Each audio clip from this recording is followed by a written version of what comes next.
La vidente, de Andrea Camilleri. Un caso del comisario Montalbano. Cuando era joven, Salvo Montalbano había pasado uno de los inviernos más amargos de su vida en Carlosimo. Tenía 32 años entonces, y lo utilizaban como una especie de viajante de comercio. Cada estación lo enviaban de un pueblo a otro, bien para hacer una sustitución, bien para tapar un agujero, o bien para echar una mano en una sustitución de emergencia. Pero los 4 meses de Carlosimo fueron los peores de todos. Era un pueblucho en un cerro en el que no existía razón alguna para que hiciera el frío que hacía, pero un misterioso cruce y combinación de eventos meteorológicos provocaba que en Carlosimo uno no se quitase nunca el abrigo y la bufanda, ni siquiera cuando iba a acostarse. Los habitantes, más o menos unos 7.000, no eran gente hosca, solo que no daban confianzas, saludaban a duras penas, eran callados. En el pueblo, el único que no se parecía a los demás era Riccitano, el farmacéutico, siempre con la sonrisa a punto, la respuesta rápida, la palmada en el hombro. Montalbano lo bautizó Jena Ridens en homenaje a un viejo chiste, ese de los 2 amigos que van al zoo y uno de ellos lee en el cartel que hay delante de la jaula del animal: Jena Ridens, habita en el desierto, sale solo de noche, se alimenta de carroña, se aparea una vez al año. Sorprendido, se vuelve hacia el amigo y pregunta: «¿Pero de qué se ríe?». A las 8 de la tarde todos se retiraban a sus casas y las calles quedaban desiertas, con un viento que hacía rodar latas vacías y levantaba en el aire fantasmas de papel. No había ningún cine y en la papelería solo vendían cuadernos. Y además, por esa misma coyuntura o conjura meteorológica, los 2 canales de televisión que entonces había solo enviaban imágenes de ectoplasmas. Para el subcomisario Montalbano, responsable del orden público, un paraíso. Para Montalbano hombre, una calma chicha de limbo, una instigación continua al suicidio o a la partida de naipes. En el casino, las personas acomodadas del pueblo no solo se jugaban hasta la camisa, sino que a veces también el culo, y por ello el comisario, al que no le gustaban los naipes, permanecía a distancia. Lo único que podía hacer era darse a la lectura. Aquel invierno leyó a Proust, a Musil y a Melville. Al menos eso salió ganando. La mañana del 3 de febrero, cuando Montalbano se dirigía a su despacho, vio que un cartelero intentaba pegar en la pared helada, al lado de la puerta del Gran Café Italia, un cartel de colores que decía que aquella misma noche, en la Piazza de la Libertà, debutaría el circo familiar Paserini. Por la tarde, cuando se dirigía al único hotel del pueblo, Montalbano pasó por la Piazza de la Libertà. El circo ya estaba montado, pequeño y de una desolación que rayaba en la indigencia. La taquilla, poco iluminada, estaba abierta y 2 o 3 paisanos compraban la entrada. Una oleada de melancolía, tan alta como las olas del Pacífico, se abatió sobre el subcomisario. Hasta le desapareció el apetito, que siempre tenía despierto. Se encerró en su cuarto, donde evitaba la congelación con una estufita eléctrica encendida toda la noche con riesgo de su vida, y leyó por 6ª vez Benito Cereno, de Melville, que le fascinaba y del que no conseguía despegarse. Cuando por la mañana entraba en el despacho, oyó unas voces furiosas procedentes del que estaba junto al suyo. Fue a ver. Palmisano e Ingarriga, 2 de sus agentes, con el rostro encarnado, alterados, se peleaban a golpes. Con una rabia incontenible, dislocada, más que por la escena que estaba viendo, por la tristeza que había acumulado la noche anterior, se plantó delante de los 2 y los avergonzó. Luego entró en su despacho y cerró la puerta con un portazo que hizo desprenderse un trozo de yeso. Apenas 5 minutos después, Palmisano e Ingarriga se presentaron a pedir excusas y explicaron, sin que se lo hubiera pedido, la razón de la pelea. Fue por culpa del circo. Contaron al comisario que el payaso no hacía reír, que la mujer que caminaba por la cuerda se había caído y se había hecho daño en un tobillo, y que al prestidigitador no le salió un juego de naipes. En resumidas cuentas, una pena. Palmisano e Ingarriga estaban a punto de irse. El espectáculo ya había acabado cuando apareció ella. ¿Ella quién?, preguntó el comisario con expresión poco cortés. La videnta, dijo respetuosamente Ingarriga, que tenía ciertas dificultades con el idioma. Palmisano adoptó aires de superioridad. ¿Y qué hace esa vidente? Ah, comisario, algo que hay que ver para creer. Lo adivina todo. Engañando, dijo muy tranquilo Palmisano. Pero qué engaño ni qué narices. Es una videnta de verdad. Estalló Ingarriga, dispuesto a volver a emprender la riña. Por el pueblo corrió el rumor de que en el circo se presentaba aquella vidente extraordinaria que no se equivocaba nunca, y el sábado siguiente había cola delante de la taquilla. Impulsado por la curiosidad y aún más por el aburrimiento, Montalbano se decidió a abandonar a Benito Cereno en la habitación del hotel. Aquella noche, quizá porque los bancos del circo estaban completamente llenos, quizá porque el público la electrizó, a la troupe todo le salió bien. El payaso despertó algunas risas, la equilibrista consiguió no caerse aunque estuvo a punto de hacerlo varias veces, y el prestidigitador hizo un juego con el sombrero de copa que sorprendió hasta a Montalbano. La amazona estuvo inspirada. De pronto, las luces de la pista se apagaron. Redoblaron los tambores en la oscuridad. Cuando se encendió un foco, iluminó a una mujer sola en medio de la pista, sentada en una silla de paja. Podía tener unos 70 años. Aparentaba su edad y no hacía nada para ocultarla. Pequeña, vestida modestamente, los cabellos grises recogidos en un moño. Permanecía inmóvil, miraba el suelo. En el circo se hizo un silencio denso que se podía cortar con un cuchillo. En el círculo del foco avanzó un hombre de unos 50 años, vestido con frac. Alzó el sombrero de copa, hizo una profunda reverencia y dijo: «Señoras y señores, Eva Richter». Sin ningún énfasis, en voz baja, casi con respeto. La mujer permaneció inmóvil en la silla. Montalbano tuvo la sensación de que algo había cambiado de repente en aquel circo miserable, como si en el centro de la pista ya no fuera a desarrollarse un juego o una representación, sino un terrible momento de la verdad. El hombre del frac se dirigió a los presentes. La señora Eva Richter no contesta ninguna pregunta, ni mía ni del público. Si uno de los presentes desea entregarme un objeto personal, la señora lo tendrá un momento entre las manos y luego lo devolverá. Entonces dirá al propietario del objeto algo que hace referencia a él.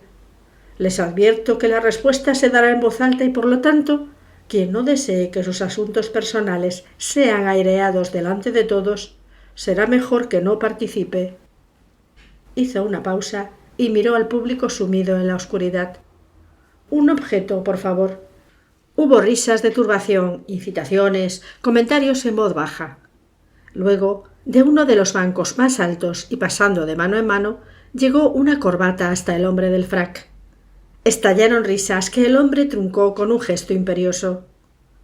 Eva Richter, sin levantar la cabeza, tomó la corbata que el otro le llevó, hizo una bola con ella, la tuvo entre las manos huecas y la devolvió. La corbata hizo el recorrido inverso. El hombre del frac preguntó: ¿La corbata ha sido devuelta a su propietario? Sí, contestó una voz anónima. Entonces el hombre del frac se volvió a mirar a la mujer que estaba sentada en medio de la pista. Eva Richter habló en voz baja, murmurando casi las palabras. Tenía acento extranjero. El señor que me ha dado la corbata es muy joven. Esta es su primera corbata. Se la ha regalado su hermana. De los bancos más elevados estalló un aplauso que acompañó todo el público. El hombre del frac alzó una mano y pidió silencio. El año pasado, el señor de la corbata se cayó de la moto y se rompió el tobillo izquierdo. Los ocupantes de los bancos más elevados se levantaron para aplaudir y el muchacho propietario de la corbata se puso a dar voces de asombro. «Es verdad, lo juro, todo es verdad». Cuando los aplausos se acallaron, el hombre del frac volvió a hablar. «Esta noche la señora está cansada. Solo realizará 2 ejercicios más de evidencia. Otro, por favor». Hizo un gesto y se encendieron las medias luces bajo el telón. Ahora el público también era espectáculo. ¿Quién desea participar? Yo. Todo el mundo se volvió a mirar a la señora Elvira Testa. Montalbano también, porque no lo pudo evitar. Elvira Testa, joven y bellísima, casada con el hombre más rico del pueblo, Filipo Mancuso, comerciante y sobre todo usurero, un hombre tosco y calvo que ya había cumplido los 50. Igual que antes la corbata, el collar de oro acabó en las manos de Eva Richter, que luego lo devolvió a su propietaria. «¿Quién me ha dado este objeto? Acaba de regresar de Nueva York. Vivía en casa de una amiga». Al aplauso de Elvira Testa se unió el ardiente aplauso de todos los espectadores. Eva Richter siguió. «Quien me ha dado el objeto ha sufrido hace poco una pérdida.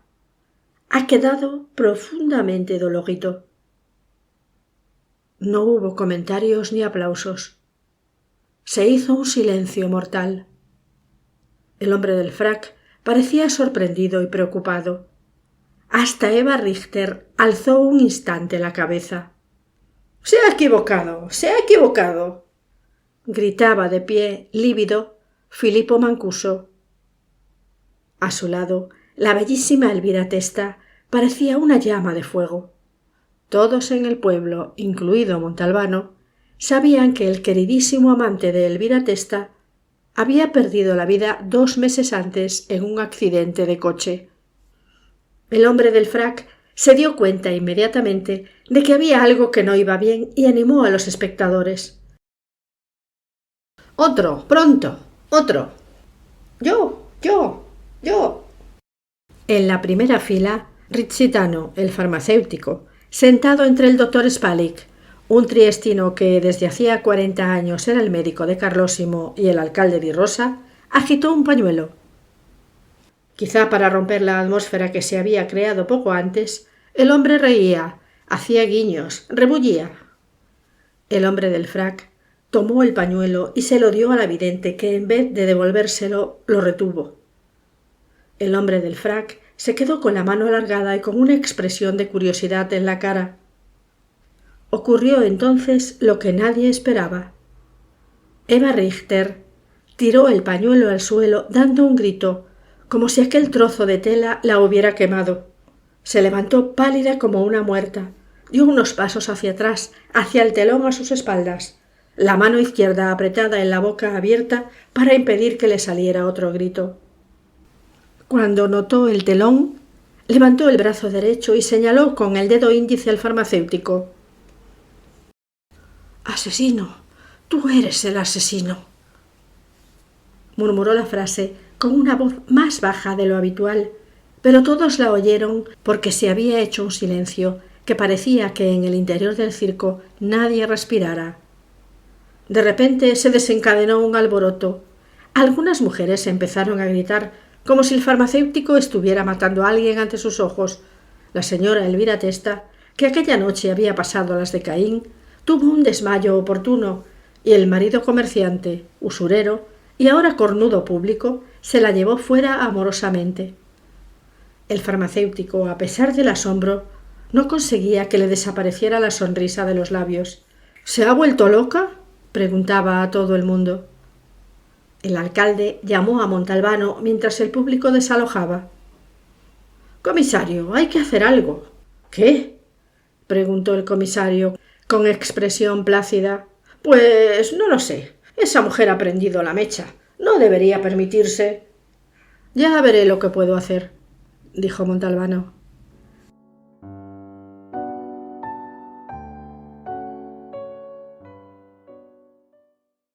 A la mañana siguiente, el circo ya no estaba en la Piazza de la Libertad. El doctor Spalik tampoco estaba ya en Carlosimo, ni sobre la faz de la tierra.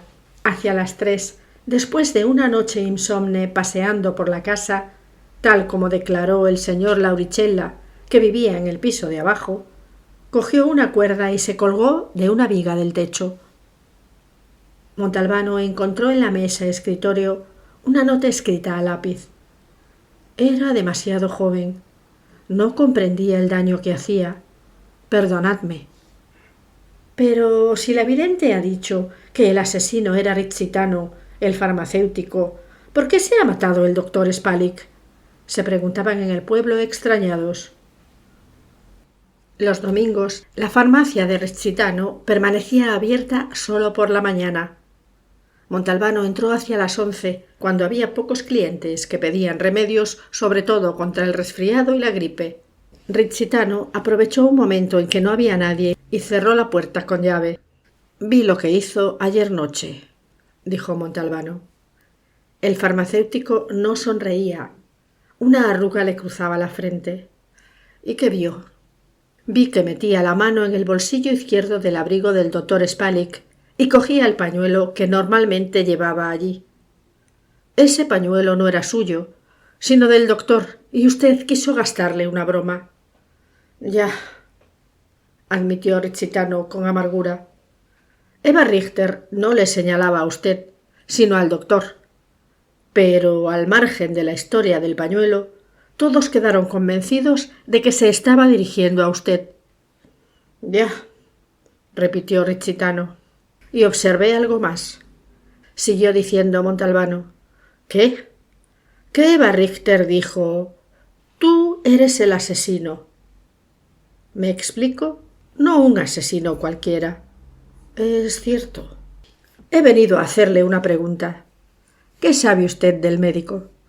El farmacéutico se ajustó las gafas a la nariz y se quedó mirando una receta que había en el mostrador.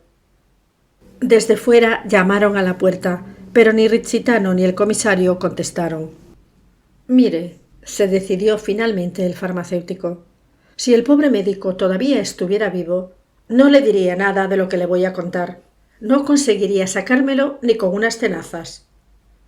El doctor Spalik, Vinco era su nombre de pila, llegó a Carlosimo en el año 52, o un año más tarde, no lo recuerdo bien.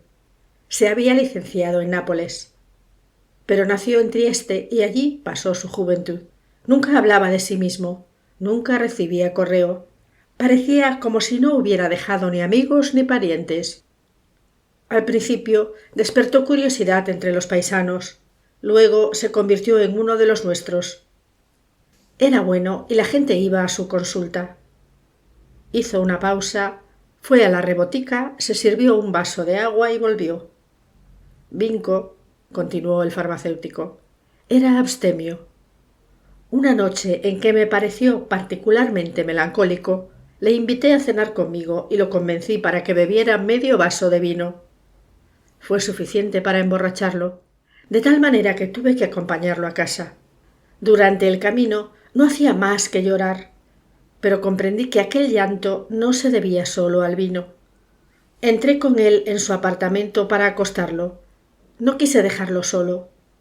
Le convencí para que fuera al cuarto de baño a lavarse la cara, y entonces me dijo una frase clarísima. «Hoy es un aniversario». Le pregunté de qué y me contestó: «De un homicidio. Hace 41 años maté a un joven en Trieste. Yo pertenecía a las SS». Cuando acabó, volvió a llorar. Recuerda que en el año 1944 Trieste era una especie de protectorado alemán. Sí. ¿Y le dijo algo más? Nunca volvimos a hablar de ello. Montalbano se levantó, dio las gracias al farmacéutico Este abrió la puerta y 2 clientes se precipitaron en el interior. Richitano preguntó en voz baja a Montalbano, un segundo antes de que saliese: ¿Quién es realmente Eva Richter? A Arturo Paserini, propietario y director del circo, lo encontraron cuando se dirigía con sus 3 carromatos a un pueblo cercano. Dijo que Eva Richter se presentó en el circo 2 meses antes, cuando estaban en un pueblo de los alrededores de Messina. Dio una portentosa prueba de sus habilidades y pidió que la contrataran con una paga mínima. Tenía una obsesión: llegar cuanto antes a Carlosimo.